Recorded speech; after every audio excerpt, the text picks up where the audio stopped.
banta daw sa Senado. Baka benta sa Senado. Baka ibinenta nyo na yung Senado. Ibinenta nyo na kasi yung mga kaluluwa nyo, ibinenta nyo na sa mga magnanakaw Ibinenta nyo na sa mga kawatan. Ibinenta nyo na sa mga adik. Ibinenta nyo na sa mga kurakot. Tapos karamihan pa sa inyo, sangkot sa mga kukurakutan.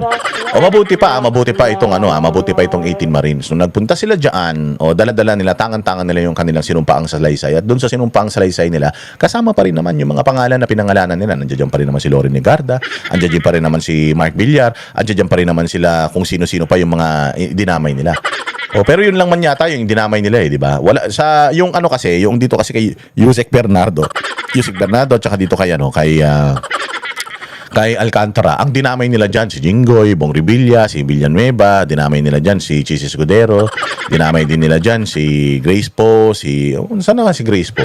Grace Po kung totoong nabahagian ka ng porsyento kung totoo na bahagian ka ng porsyento, baka pwede balato naman, nananahimik ka dyan tapos sino pa? Si Nancy Binay. Nancy Binay hindi porket kasing kulay kita nawawala ka na hindi ka na dumidepensa Bakit? Meron na ba kayong deal?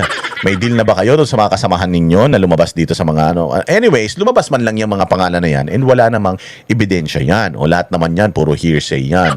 Lahat naman yan, puros mga gawa-gawang istorya lang. Binawi naman yan actually ngayon nga, 'di ba, yung Yusek Bernardo at saka yung Alcantara na yan, totally different na yung kanilang mga testimonya. Hindi na ito yung testimonya na kanilang pinirmahan diyan sa Senado. So, yung mga yan, alam natin na mga kabalbalan yan, kalokohan yan, wala talagang ebidensya puro salitaan lang Actually, nadagdagan na nga lang yan, lumabas na nga lang yan sa mga supplemental affidavit nila, hindi yan lumabas sa mga unang mga affidavit nila. Itong matindi, itong mga diskaya, yan diskaya ang una nilang ikinulong, yan diskaya ang una nilang sinakripisyo. Meron daw 158 pa na mga pangalan na ilalabas itong mga diskaya na ito. Excited din tayo dyan. Kasi sabi ko nga sa inyo, itong mga unang mga nakakulong ngayon, si Jinggoy, si Bong Revilla, at saka yung mga diskaya na yan yung mga isinakripisyo nila kasi yan yung mga easy target. Napakadaling ipakulong ng mga yan dahil nga wala namang mga kapangyarihan yung mga yan. Si Senator Bong Revilla, hindi naman siya naka-posisyon ngayon. So wala siyang hold sa power. Itong mga diskaya, lalong-lalo na. Sila yung mga pinakamaraming corruption na kumbaga na-facilitate na kickback na mga naibigay sa mga kliyente nila. Kaya ayan, nakakulong sila ngayon. Ito naman si Jinggoy Estrada, dahil naman sa politika, nakakulong na din ngayon. At hindi natin alam kung masusundan pa yan.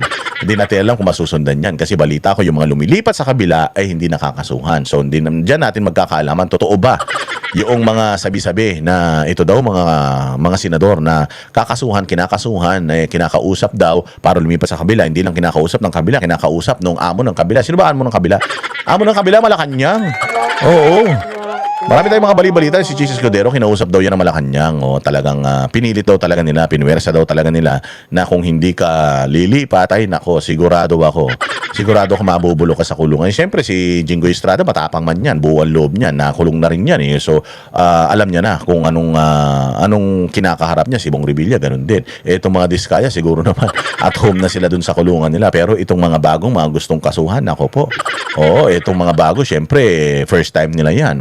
Delikado yan. Kaya there's a huge possibility na talagang magkakaroon ng power change dito sa Senate. But then again, hindi naman hindi naman kapit sa katuko sa kapangyarihan si Alan Peter Cayetano.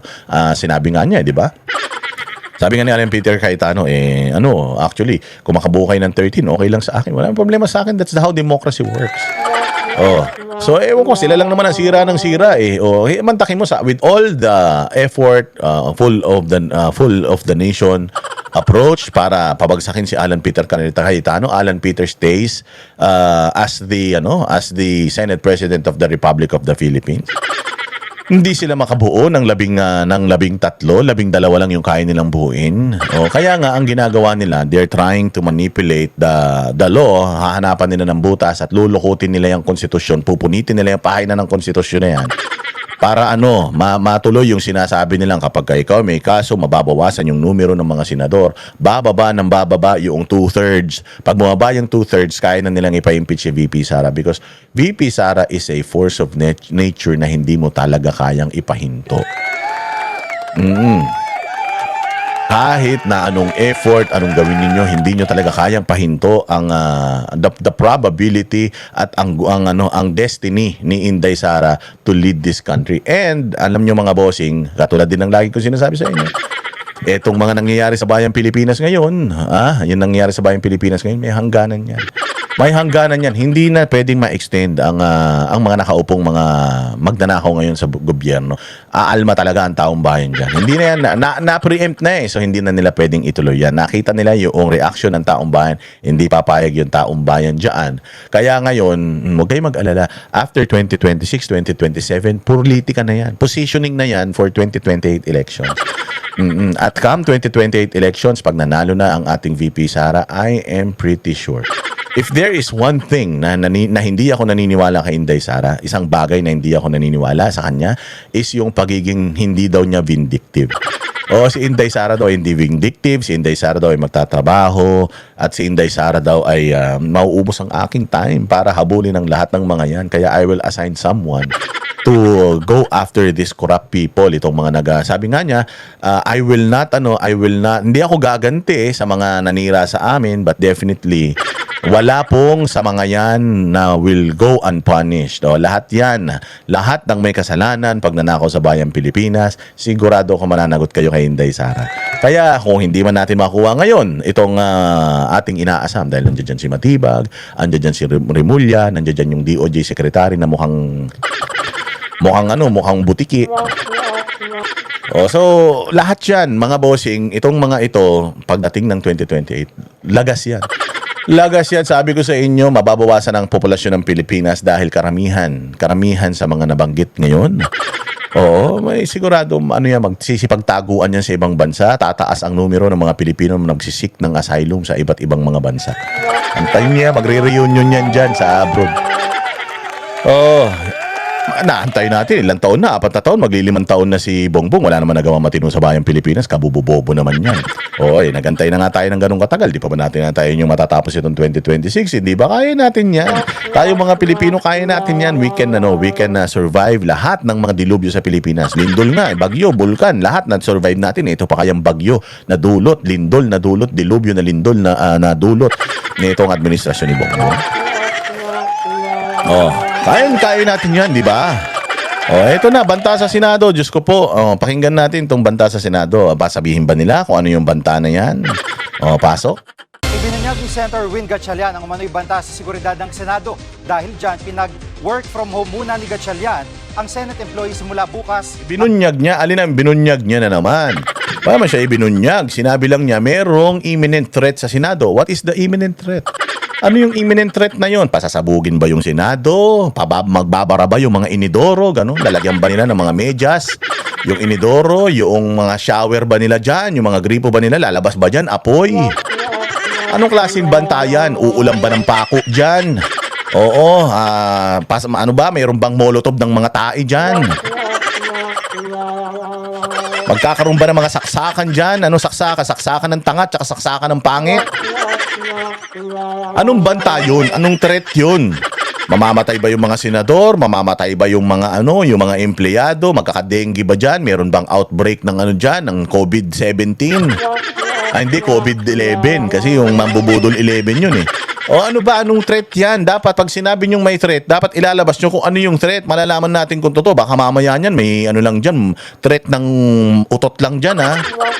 Tapos pinauuwi nyo na yung mga tao ha. Siyempre kailangan merong valid reason para malaman natin if the reason is valid for work from home. Kasi ako dati because my work and my job is important, kapag tatawag ako sa boss ko na mag-telecommute ako, magtatrabaho ako dito sa bahay, hindi ko kayang pumasok, kailangan ko ng sabihin sa kanya kung ano yung nararamdaman ko. Halimbawa, may LBM ako. Dito na ako sa Cubeta nag-set up ng aking workstation dahil maya may lumalabas sa wet packs ko. Hindi ba magbibigay ka ng dahilan na katanggap-tanggap para payagang ka? Pasahod kayo ng taong bayan eh. Ayaw niyong pumayag na bumoto yung mga ayaw niyong pumayag na bumoto yung mga senador na habang sila ay nakakulong or nagtatago, pero yung mga tao ninyo gusto niyong sa bahay magtatrabaho, anong accomplishments niyo diyan? Walang hiya kayo. Anong threat ba yan? Hanggang Webes, Live mula sa TV5 Media Center, nangunguna sa balita si News 5 Senate Correspondent Mayan Los Baños. Mayan. Okay na, work from home sila ngayon hanggang Huwebes. Bakit hanggang Huwebes? Bakit hanggang Huwebes? Kasi bali-balita. Kasi ang Senado, ang alam ko wala talaga silang pasok ng Friday. Usually hanggang Wednesday lang talaga sila. O Monday to Wednesday, Thursday, Friday, walang pasok yung mga yan. Sarap buhay, di ba? Takin mo yung mga ibabalik natin kay Erwin Tulfo yung pinagsasabi niya. Yung mga tao has to work 6 days a week. Minsan, basta sideline pa yan ng Sabado or ng Linggo para lang magkasya yung kanilang mapoprovide sa kanilang pamilya. Tapos ang Senado, walang hiya hanggang Miyerkules lang ang trabaho. Saan ka naman? 'Di ba? Binabayaran mo, may mga sweldo, sa sarap ng buhay, mga air condition, tapos mga siga pa yung mga yan dahil ang mga ID niyan Senado eh. Oo, tapos hanggang Miyerkules lang yung trabaho nila. Nasaan ang hustisya diyan? Oh, but anyways, hanggang bukas daw ang work from home setup nila. Oh, hanggang bukas. Hindi naman ang Senado Monday hanggang Friday bukas man 'yan. Pero yung mga staff ng mga senador, hanggang Miyerkules lang sila, 'di ba? Hayahay magkano sweldo ng mga 'yan? At least mga 350,000 per month sweldo ng mga 'yan.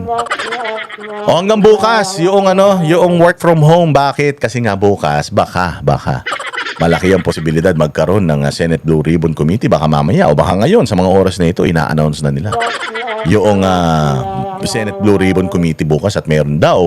Baka yan nga yung threat na sinasabi nila. Unang threat is the Senate Blue Ribbon Committee will be held tomorrow, the second hearing ni Marcoleta. Actually, third na yan ni Marcoleta. O, tapos meron pa daw darating na 14. Diyos niyo. Oh, kanino galing yung balita na yan? Sa nakuha ni Senator Gatchalian ang impormasyon na may banta nga ba sa Senado? Jiggy, nakuha raw ni Senator Win Gatchalian yung impormasyon na yan kaugnay nga dyan sa banta sa seguridad sa Senado mula daw sa NBI. Tayo dyan. Nakuha sa NBI. Ko naman, sa pinakawalang reputasyon pa na ahensya ng gobyerno ngayon. Doon pa nakuha yung threat sa Senado. Imaginein mo ha, nanggaling yung sinasabing threat sa Senado doon sa gumago sa Senado. Sino ba ang unang-unang nanggulo sa Senado sa history ng Senate ng Pilipinas post-martial law? Post-martial law, ibig sabihin pagkatapos ng martial law, after that, how many years ago? O mga 50 anyos na ba yan? O basta ilang taon na ang nakalipas after ng martial law, after ini-lockdown itong Senate na ito. O ngayon lang ulit nangyari itong ganitong klaseng gulo. At ang pasimuno ng gulo na yan, NBI. NBI ang pasimuno ng gulo. Imaginein mo, sabi ni Pangulong Marcos, yung Pangulong Marcos, yung Pangulong Bobo Marcos. Sabi niya, wala siyang utos na hulihin si Bato de la Rosa. Wala siyang sinasabi, hindi daw dapat hulihin si Bato de la Rosa. But the NBI nandoon sa araw na yun para habol-habulin si Senator Bato de la Rosa. So nagkagulo dyan, dala-dala pa nila si Tililing. May dala-dala pa silang may kuliling. Oo, Diyos ko po. Ayan nga, so nanggulo sila sa Senado. So sino ang nag-threaten sa Senado? NBI. Second day, anong nangyari? Second day, ang nangyari, full battle gear, nagpunta sila dyan. Kapag ikaw may full battle gear, naka-full battle gear ka, ibig sabihin, ready ka na mag-assault.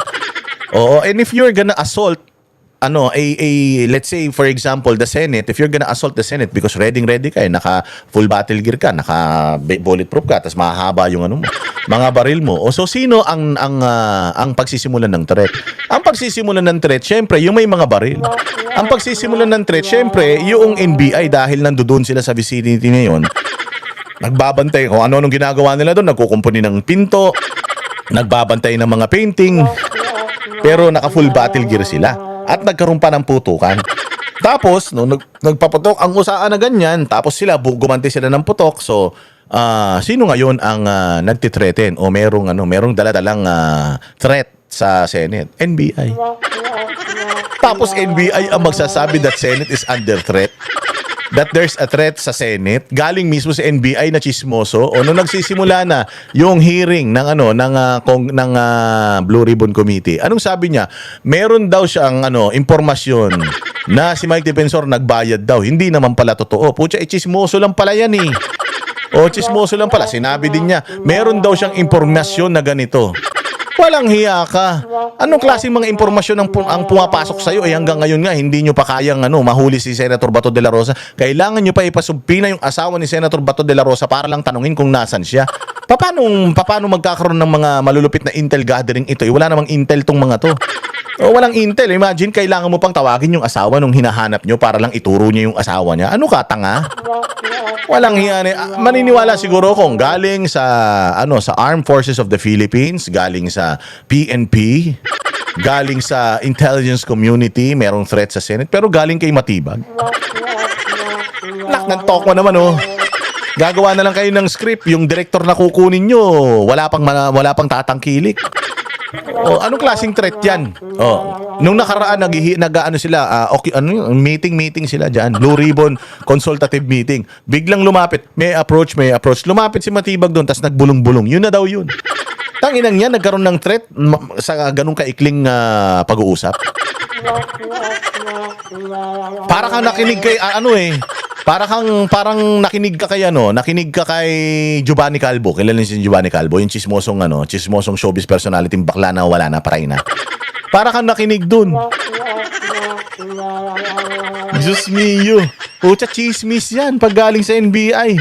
My goodness. Doon sa isinagawang consultative meeting ng Blue Ribbon Committee kahapon, kung matatandaan mo, ay nagkaroon ng meeting, di ba, yung Blue Ribbon na yan, ay sinabi raw ni NBI Director May banta daw na pwedeng mangyari sa Senado. Ano nga yun, Win Gatchalian? Ito si Win Gatchalian. Siguro mga 5 araw pa ito na napaaga-aga yung labas.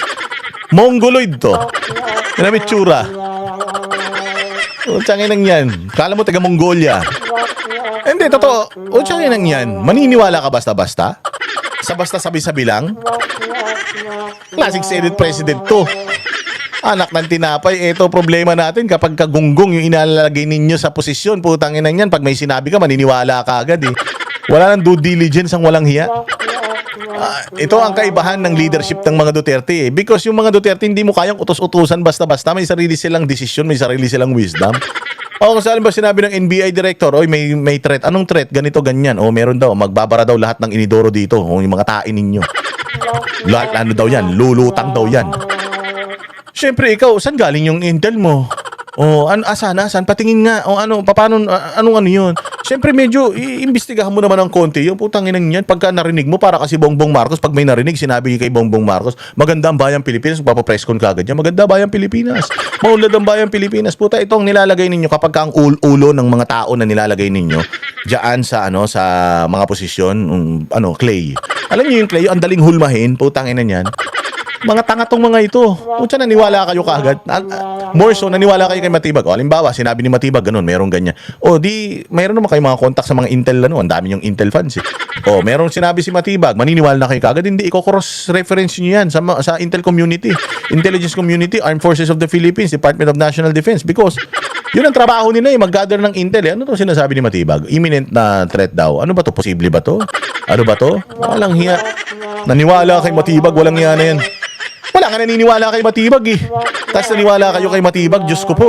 Melvin Matibag sa mga senador yung tungkol sa impormasyon na may threat o potential threat sa Senate building at sa Senate premises. At dahil siniseryoso daw nila Senator Gatchalian, yung kanyang mga impormasyon ay talagang nagpakandak na sila ng inspection, ganun din nakipag-meeting na siya dyan sa Senate Executive Committee, ganun din sa Office of Senate Sergeant Arms para i-calibrate at kung merong mga adjustments na kailangan gawin doon sa Senate, doon sa security protocols ng Senado.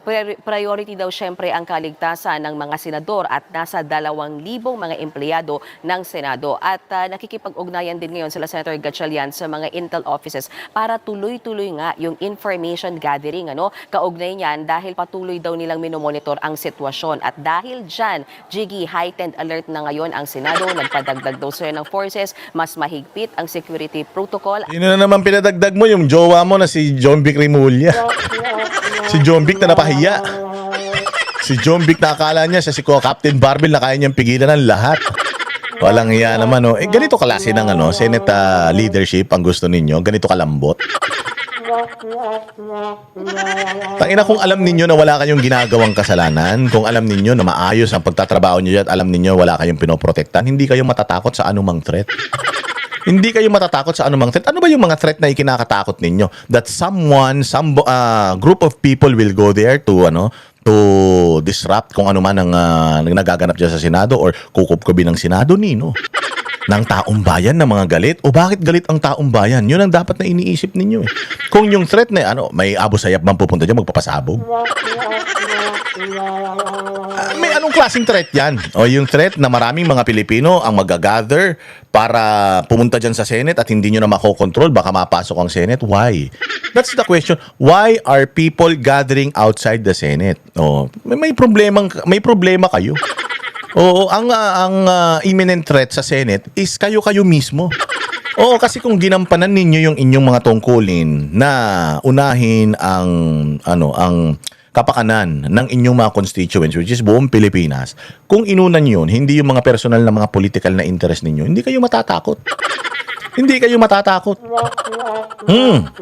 Kaya lang, alam nyo sa mga sarili ninyo that what you are doing, ayaw yan ng taong bayan. Kaya takot na takot kayo sa taong bayan. Sino yung sinasabi ninyong imminent threat dito? I will just assume kasi heightened security daw. Security protocol. Sino lang ba nagpupunta dyan? Kayo man lang. So meron mga gustong magpunta dyan na hindi sila dapat magpunta dyan. Pupunta sila dyan kahit hindi sila imbitado. Sino-sino ba yun? Hindi naman pwedeng yung mga sumusuporta sa inyo yung pupunta dyan. Dahil kung yung mga sumusuporta sa inyo ang pupunta dyan, baka bukas palad ninyong tatanggapin yung mga yan. Pero imminent threat, ibig sabihin threat sa inyo. Sino ba yung threat sa inyo? Yung mga tao na galit na naniniwala sa 18 Marines. Yung mga tao na ayaw na ng korupsyon, ayaw na ng krimen, ayaw na sa administrasyon at ginagawang mga pagnanakaw sa bayang Pilipinas. Sila yung pwedeng magpunta dyan and to pose as threat sa Senado. Bakit may ganun? Hindi ba kayo nagtataka? Hindi nyo ba chinecheck yung mga sarili ninyo? Reality check kayo sa mga isa't isa kung humarap kayo sa salamin? Sabi nga, kapag humarap ka sa salamin at pangit yung nakita mo, hindi kasalanan ng salamin yun. Kasalanan mo yun. So kapag humarap ka sa tao at nakita mo yung reaksyon ng tao, galit na galit sa'yo, hindi kasalanan ng tao yun. Kasalanan mo yun kasi dapat yung tao piniplease mo. Sabi nga ni Erwin Tulfo, sometimes you have to bend the law in order to please people. Humarap kayo sa tao ngayon. Lumalabas kayo dyan sa Senado, di ba? Si Erwin Tulfo, si Tito Soto, binabato kayo ng taong bayan. Bakit? Hindi nyo ba tinatanong yung sarili ninyo? Ano yun? Gumising sila sa araw na ito para magalit lang sa inyo? There's something that you are doing na ayaw ng mga constituents ninyo at yun yung dapat i-correct ninyo. Ang threat ngayon, dyan sa Senado at sa bayang Pilipinas, hindi yan mawawala hanggat hindi nyo inaayos yung mga buhay ninyo, hanggat di kayo natatigil magnakaw, hindi kayo natitigil mambabae. Nandiyan yung threat na yan, hindi mawawala yan. Kasi noon, ang threat ng Pilipinas is yung outside threat. Yung galing mga komunista, terorista sa ibang bansa. At saka yung mga inside threat, ano yan? Mga kriminal, komunista, terorista dito sa Pilipinas. Yan lang ang threat sa bayang Pilipinas. Pero yung mga mamamayang Pilipino, actually yan yung pinoprotektahan natin from these threats. Walang hiya kayo. Ngayon, ang threat ay nanggagaling na mismo sa bayang Pilipinas at sa mga Pilipino. You're treating mga mamamayang Pilipino that's gathering as a threat sa institusyon ninyo. Bakit naging ganun? And this institution is supposed to be protecting the masses, hindi ba? Bakit niyo tinatrato na threat itong mga taong bayan na ito? Kasi yun lang naman Yun lang naman ang meron Senate Blue Ribbon Committee hearing sa bukas. Yung mga tao na nagagather dyan sa labas, nagmumukbang at kung ano-anong mga ginagawa nila dyan, nagararally dyan sa labas. Yun yung threat Yun yung threat kasi, pucha yan.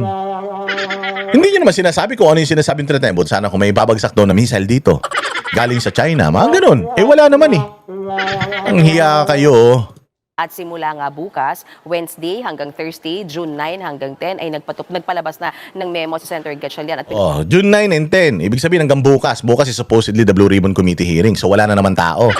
So they're gonna sabotage again. Hindi kasi nila kayang mapigilan si Senate President Alan Peter Cayetano kasi constitutionally, siya ang inilagay dyan. Kahit ayaw nyo sa kanya, wala kayong magagawa. Parang si Bongbong Marcos. Ayaw ng tao kay Bongbong Marcos pero wala naman kaming nagagawa. Di ba na siya pa rin naman ang presidente ng Pilipinas, di ba? Kahit naman sandamukan ng mga taong umiyak sa kalsada, hindi naman mamawala yan because constitutionally, nilagay siya dyan. Oo, demokrasya ang naglagay sa kanya dyan. So, anong gagawin natin? Aantayin natin, una, baka mamatay yan. Aantayin natin, baka mag-resign yan. Aantayin natin na baka, baka bigla na lang maglaho yan. O, yun, pwede na tayo maglagay ng panibagong presidente. O, pero hanggat buhay ang ulol na yan, wala tayong choice kundi magtiis. Ganon din kayo dapat kay Alan Peter Cayetano. Antayin ninyo, magkaroon kayo ng numero, maging 13 kayo, 14, 15, gusto nyo maging 20 pa kayo. Oo, matatanggal nyo siya sa posisyon. Galingan ninyo sa gigipit dito sa mga kasama ni Cayetano para lumipat sa inyo. Willing naman ibigay si Cayetano eh. Yung posisyon na yan eh. Basta daanin nyo lang sa legal. Hindi yung aagawin nyo ng ganun. 12 lang kayo. Tapos sasabihin ninyo, hindi na siya ang Senate President. Eh, hindi nyo naman siya natanggal. Hindi nyo naman siya natanggal ang Senate President. Kailangan majority which is 13 eh. O, paulit-ulit na tayo dyan eh. So kung halimbawa 14, yung bumoto, natanggalin si Cayetano, alam nga naman tumayo pa rin siya dyan. Siyempre nakakahiya naman na, di ba? Di siyempre bababa na yan siya. Tapos may kipagtrabaho na siya sa inyo. Ganun naman ang buhay dyan sa Senado eh. Walang hiya kayo, hindi kayo makapag-antay ng time ninyo eh. Inagaw ninyo kay Mig Zubiri yung posisyon. Inagaw ninyo kay si Mig Zubiri, umiyak man lang yan, bakla yan eh. O, inagaw ninyo kay Chis Escudero. O, si Chis Escudero pa nagpanumpa kay Tito Soto. Tapos naagaw sa inyo, putsang ina, nagngangaw-ngaw kayo. Walang hiya kayo. Sumunod kayo sa batas. Kami nga sumusunod sa batas. Kahit na gigil ng taong bayan kay Bongbong, pinababayaan nila ng dyan niya nagpa-party-party, naglalasing-lasing yung mga yan sa Malacanang. Wala kaming magawa eh because yun yung batas eh. Pero pag namatay yan, si Bongbong, alam nga naman putang ina, kahit bangkay na siya, presidente pa rin siya. Siyempre, sabi ng batas, papalit na sa kanya yung kanyang constituted na vice president. Wala na kayong magagawa ron. Ganon din yun. Tinitiis nga namin yung paghihirap eh. Kahit natatanga-tanga yung presidente natin eh. Kasi ito, ilang araw lang yung aantayin ninyo. Para si Alan Peter Cayetano, baka sakali may madagdagan pa kayo at mapatanggal nyo si Alan Peter Cayetano. Puti nga sana kung pwede kaming magbotohan ulit eh. Pwede bang ulitin natin yung botohan para ipatanggal si Bongbong Marcos? Baka kung pwedeng gawin yan, katulad dyan sa Senado, maniwala kayo, baka wala pa isang taon, wala na sa posisyon yan si Bongbong. Hindi ba? Utang lang, swerte-swerte nyo nga dyan eh. Kaya nyo magpalit-palit ng leader eh. Dito sa Pilipinas, kailangan namin at antayin mamatay o kaya 6 na taon na magsilbi ang ulol na yan eh. Napatupad na muna ang work from home arrangement para nga sa Senate Secretariat at sa mga Senate employees at ang tanging papasukin ay yung Office of Senate Sergeant at Arms. Maging kaming mga miyembro ng media, hindi na muna pwede pumasok ng Senado simula bukas hanggang Huwebes. Imagine, walang media, walang mga tao. So kung magkaroon ng hearing bukas, anong gagawin? Walang magko-cover. Baka mamaya niyan, utal-utal na naman yung live feed dahil patay-patay na naman yung mga internet dyan. Di ba nung nakaraan, nakita nyo yung Blue Ribbon Committee hearing nila Marcoleta, putang ina yan, nahuhuli yung bibig. Walang internet. Tapos yung Blue Ribbon meeting, consultative meeting, tangina niya, naging consultative meeting, ang daming mga pinagsasasabi doon. Anong agenda ng meeting? Dapat nakalagay yun eh. If this is a consultative meeting, dapat may agenda yung meeting. Ano yung agenda ng meeting? Ilalagay natin kung sino yung mga members ng komite. Tapos ito yung mga i-discuss natin. Di ba dapat ganun? Para ka namang bobo, hindi mo ba alam kung ano yung meeting? May pag-uusapan kayo, meron kayong agenda. Saan ka naman makakita ng meeting? Inimbita mo yung NBI, Ombudsman, DOJ. Tapos, pinagtatanong mo sila sa mga bagay-bagay. Tapos, doon sa meeting na yon, siniraan yung mga ipapatawag ninyo na mga resource person. Tanginan yan, hindi na meeting yun. Press conference na yun. Walang hiya kayo. Puros kayo kabalbalan talaga eh. Putang ina, ginagawa nyo tanga yung mga Pilipino. Mas tanga kayo eh. Kaya ngayon, takot na takot kayo. Bukas, magkakaroon ng hearing. So, walang tao. Huwag kayong magalala. Pupunta mga vlogger dyan. Kami na magko-cover at sigurado ako mas malaki ang reach namin kaysa dyan sa mga mainstream media, mga bulok na yan. Nakita nyo nga, nag-Facebook live si Senator Robin Padilla kasama yung 18 Marines eh. Di ba? Mas marami pa nanonood sa kanya kaysa dyan sa kabalbalan ng mga meeting ninyo. Ibig sabihin, ayaw sa inyo ng tao. Ganun lang kasimple yun. At may yung ibang mga senador ay nakatanggap din ba ng ganitong impormasyon? Jiggy, narinig na rin daw ni Senator Tito Soto ang kaugnay sa sinasabing ban. Tayo na, sila lang nakarinig eh. Oh, the threat is clear and present danger. Before serious consideration is taken, lockdown the Senate if threat presents a clear and present danger. Yan ang gusto nila, i-lockdown yung Senate. Hanggang si Cayetano ang Senate President, mga bossing, ila-lockdown nila yung Senate na yan para hindi makapag-function si Alan Peter Cayetano. So, totoo ba yung sinasabi ni Alan Peter Cayetano na since day one, they've been trying to put me down. They've been trying to oust me since day one. O ito, pag nilockdown nila yung Senate, makakapag-function pa ba si Alan Peter Cayetano? Siyempre hindi na. O pag nilockdown nila yung Senate, makakapag-function pa ba yung Blue Ribbon Committee hearing ni Marcoleta? Siyempre hindi na. Bakit? Ba't nila pinipigilan yun? Sabi ko nga sa inyo, ano ba talaga ang pinipigilan nila? Is it the impeachment of VP Sara? Because yung impeachment ni VP Sara, mayroon ng calendar date yan. Nagsumpa na sila dyan. So, no questions asked na dyan. So, ito bang Blue Ribbon Committee? So, ibig sabihin, ganito talaga kalaki, ganito talaga kalalim yung problema natin sa corruption na yung mismong mga tao na gustong hukayin kung gaano kalalim ang corruption sa Pilipinas ay pinipigilan ng mga tao na ito.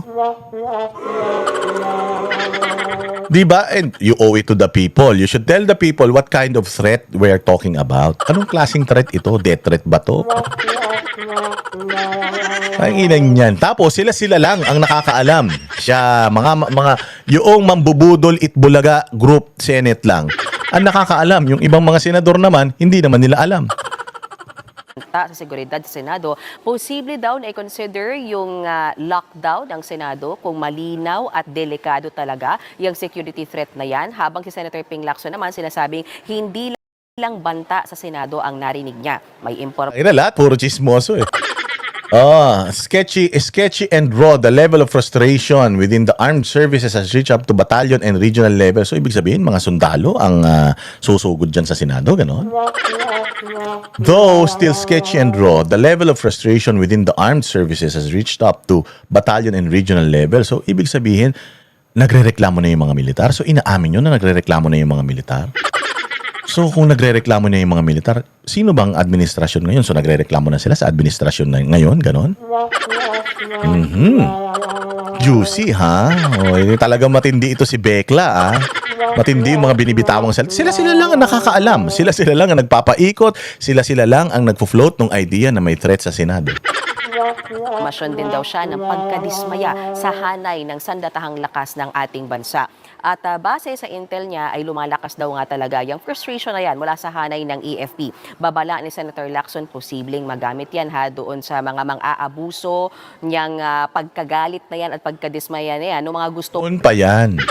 Noon pa galit ang mga uniformed personnel natin. And actually, ito ang pinaka-kabastusan kasi dito eh. Yung ikaw, Erwin Tulfo ka lang. Ikaw, Rapi Tulfo ka lang na putang ina. Wala ka naman nagawa sa bayan eh. Wala ka naman nagawa. Yung mga sinasabi mong natulungan mo dyan sa mga programa mo, lahat naman yan eh. Ikaw ba tumulong dyan? Mga sponsors naman ang tumulong dyan eh. Production kayo eh. May budget yung inyong production eh. Hindi ba? Ang tumutulong sa mga yan, galing doon sa mga producers ninyo. Yung mga funders ng mga ninyo, ng mga shows ninyo. At yung mga shows ninyo, ang target talaga niyan is to gain views para kumita ng pera. At mas madami pa ang mag-invest sa inyong programa. Galing ba sa bulsa mo yung itinutulong mo sa mga yan? Galing yan sa mga program sponsors ninyo. At isa pa, mas malaki yung kinita ninyo sa buhay nung mga sinasabi ninyong tinulungan ninyo kesa sa itinulong nyo sa kanila. Baka pagka bumalik yung mga tinulungan ninyo, nakita nila, oy sir, 300 million views na yung episode natin ah. Yung nagmamakaawa ako sa misis ko, napatawarin niya ako sa pambababae ko. Sir, 5,000 lang binigay mo sa akin ah. Baka naman pwede, makahati man lang dyan. Total, mukha ko yun nandiyan dyan. Tapos habang panahon na nagpe-play yan sa tuwing gusto mong i-play yan. Baka naman, tapos na yung kwento ng buhay namin, naghiwalay na kami mag-asawa ng tuluyan, putangin na yung istorya namin nandiyan dyan pa rin, pinakikinabangan nyo pa rin hanggang ngayon. Baka naman. Pannegosyo lang. Di ba? Kasi yayabang mo na, ano na ba nagawa ng mga Duterte sa bayang Pilipinas? Puta, madami. Madami, Erwin Tulfo. At alam nyo ba, pumunta kayo sa Davao. Tangin nang yan. Isang distrito lang, hinahawakan ng anak mo. Puta, napakayabang ninyo. Puntahan yung distrito ng anak mo kung kumikintab ba yung mga kalsada dyan. Hindi naman. Pumunta kayo ng Davao para malaman. Pumunta ka, Erwin Tulfo, Rapi Tulfo, sa barangay ni sa barangay, sa distrito ni Pulong Duterte. Tingnan mo kung gaano kaganda yung distrito. Tangina niyan, baka mas malawak pa sa airport yung mga kalsada dyan. Pakyo kayo. Tingnan ninyo. Anong nagawa ng mga Duterte? Anong nagawa ni Pulong? Marami. Ang tanong, ikaw, anong nagawa mo? Kaya ka lang naman tumutulong kasi maraming lumalapit sa'yo na umaasa ng ano mo. Pag ikaw nagbigay ka ng 1,000, tulong na yan. Binibilang mo na yan. Tainang yan. Tapos sasabihin niya pa na nananaksak daw ng bugaw tawag dyan, si Pulong Duterte. Putang inang yan. Mabuti na yung nananaksak ng bugaw kaysa kumukuha ng babae sa bugaw. Diba?